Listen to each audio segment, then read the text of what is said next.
cursos anteriores se había demostrado que este debe conservarse aún a través de ciertas colisiones. Entonces, en este caso vamos a analizarlo a partir de movimiento angular, es decir, vamos a analizar el día de hoy el momento angular, o también conocido como cantidad de movimiento angular. Y vamos a empezar considerando una partícula de masa m que se ubica en la posición R y se mueve con un momento p. Recordemos, el momento o la cantidad de movimiento se define a partir de la masa por la velocidad.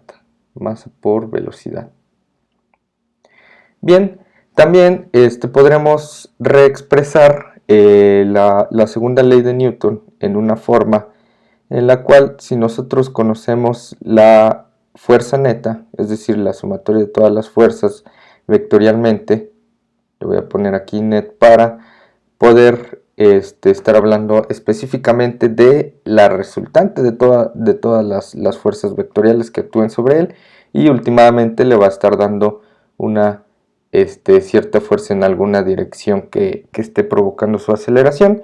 Y se había establecido que la derivada del momento,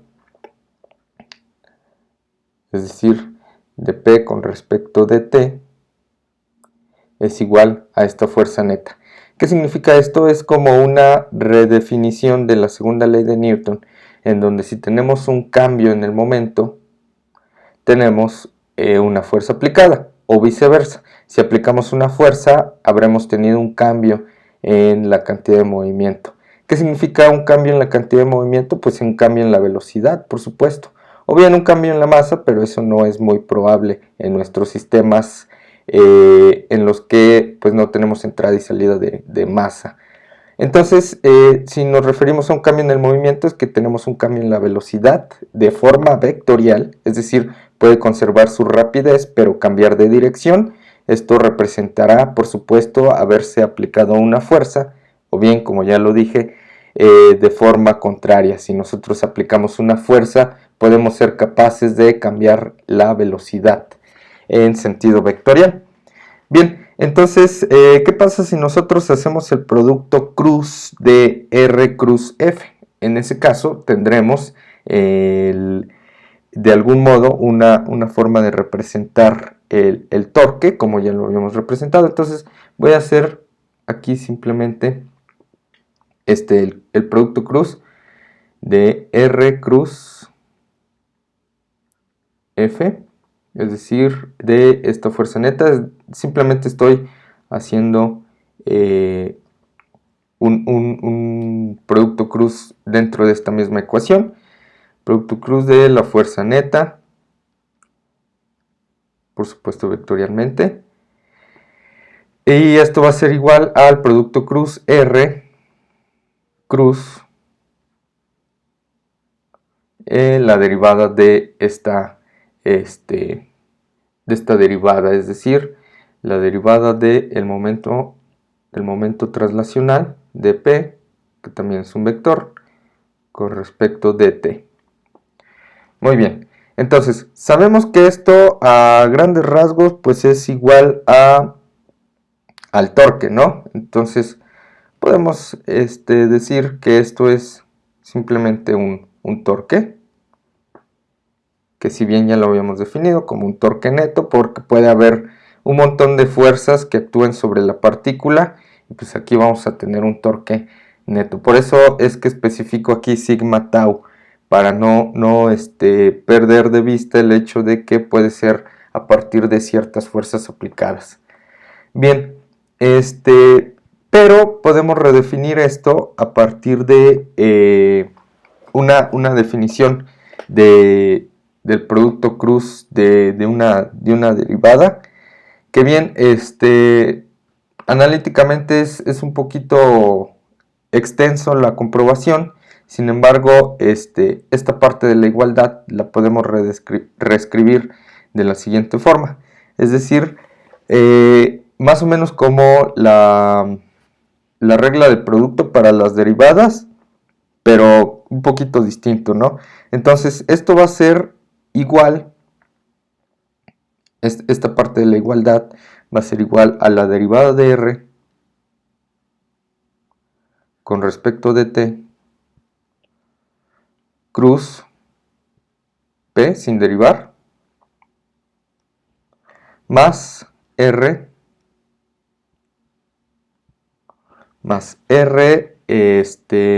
cruz la derivada de p.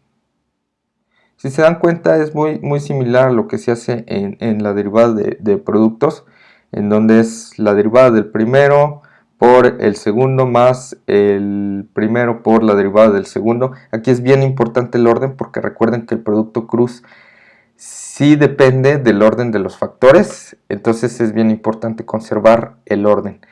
Bien, precisamente por eso no puse aquí simplemente cruz R. Sí cambia con respecto a cómo estemos tomando en cuenta los valores uno y con respecto al otro. Bien, pero si recordamos que la cantidad de movimiento traslacional P pues es igual a masa por velocidad, y si recordamos que R no es más que una posición, aquí estamos hablando de la derivada de la posición respecto al tiempo. Esto no es más que velocidad. Velocidad cruz algo que depende de la velocidad. Esto simplemente es un escalar por un vector, es decir, tiene la dirección de la velocidad multiplicado por las veces de m. Entonces estos dos valores van a ser paralelos, porque estoy casi como multiplicando dos vectores iguales, que si hago el producto cruz de ellos me voy a encontrar con que esto es igual a 0. Es decir, estos dos valores me van a entregar un producto cruz igual a 0, simplemente por ser paralelos entre sí. Son paralelos. Bien, pero este producto cruz no me da precisamente 0, me da alguna otra cantidad, la cual pues yo pudiera de algún modo u otro pues redefinir de alguna otra forma, como bien ya lo habíamos establecido aquí, ¿no? Esto es igual a R cruz la derivada de P con respecto de T. Entonces voy a hacer algo bien raro, es decir, voy a poner este lado de la igualdad aquí, R cruz de P de T, de P de T, es igual a la derivada de R cruz P, porque simple y sencillamente así me quedó al momento de yo haber hecho la igualdad, ¿no? Esto es simplemente haber desarrollado esta parte, pero sabemos que así queda al final de cuentas por el hecho de tener el producto cruz de dos valores que son paralelos. Bueno, entonces la derivada de R cruz P es igual a R cruz la derivada de P de T, en este caso, para estos vectores específicos. Eso significa que aquí, como lo habíamos definido, a partir de esta otra igualdad, esta parte de la igualdad de R cruz P de T es igual a la suma de los torques. Entonces lo voy a escribir así: el torque neto, sigma tau, como vector tal cual, es igual a la derivada de R cruz P.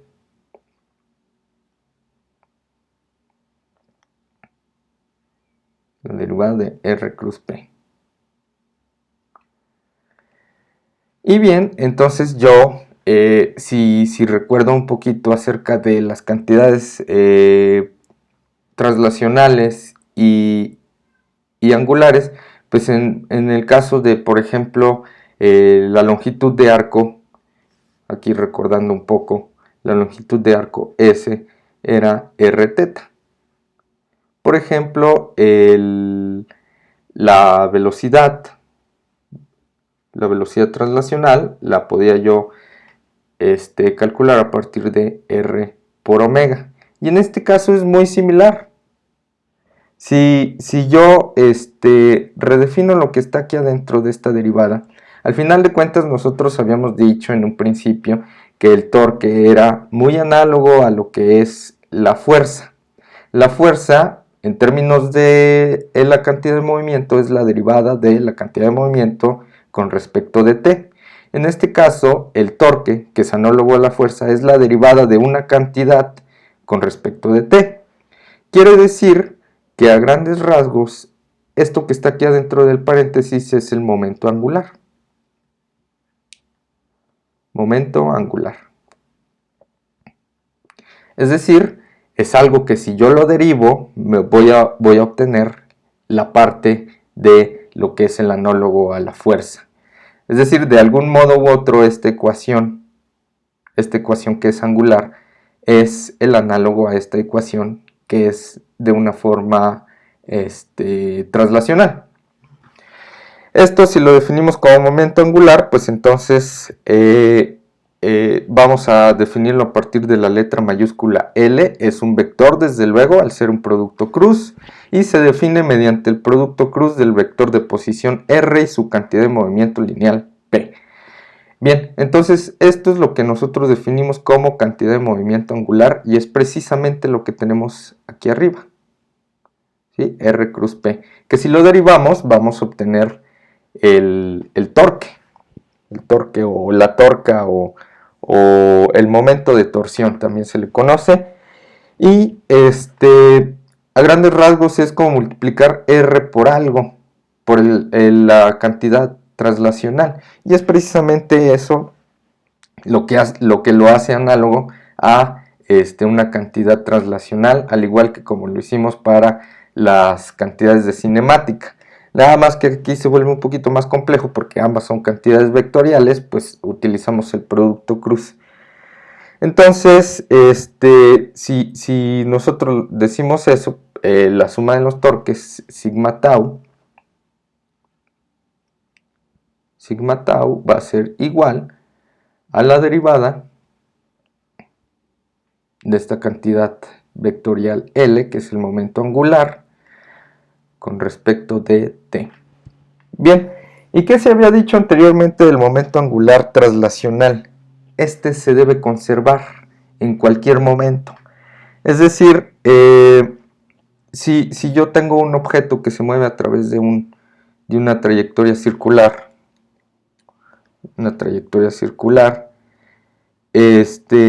pues tiene una cierta velocidad, ¿no? Tiene una masa y tiene una distancia con respecto al origen, que vamos a llamar r. ¿Qué pasa si yo de algún modo extiendo esta r? Si hago una r nueva, ¿qué sucederá con la velocidad que aquí tenga?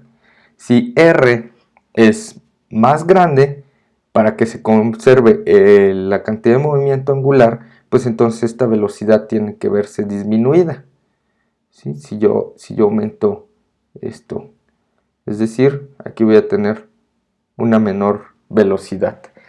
Y es precisamente lo que sucede, se hace mucho la analogía con respecto a estos patinadores de hielo cuando están dando vueltas con los brazos extendidos. Si los acercan a su cuerpo, su velocidad traslacional pues empieza a aumentar, ¿no? Es decir, su velocidad angular también aumenta, desde luego. Y esto tiene que ver con el hecho de la conservación del momento angular, precisamente. Incluso si nosotros, no sé, hacemos este mismo experimento con algún objeto atado a una cuerda y soltamos un poco de la cuerda, vamos a notar que esta velocidad disminuye porque se debe conservar la cantidad de movimiento. Bien, entonces ya nada más para poder concluir con esto, si tenemos un producto cruz, ya habíamos dicho que la magnitud de los productos cruz son el producto de sus magnitudes por el seno del ángulo que los separa. Entonces la magnitud de este vector L va a ser igual a el producto de sus magnitudes, es decir, R, la magnitud de R por la magnitud de P, que en principio nosotros sabemos que es masa por velocidad. Masa por velocidad por el seno del ángulo que lo separa. Es decir, si yo tengo aquí mi vector R y este es mi objeto en cuestión, y yo aquí tengo una velocidad, una cierta velocidad, este tiene una masa, pues entonces yo, en este caso, pues tiene un cierto ángulo entre ellos, ¿no? Es decir, este será el ángulo θ, este será mi vector r, este es mi vector velocidad, y así es como defino yo la magnitud de mi cantidad de movimiento angular, r por masa por velocidad por seno de θ.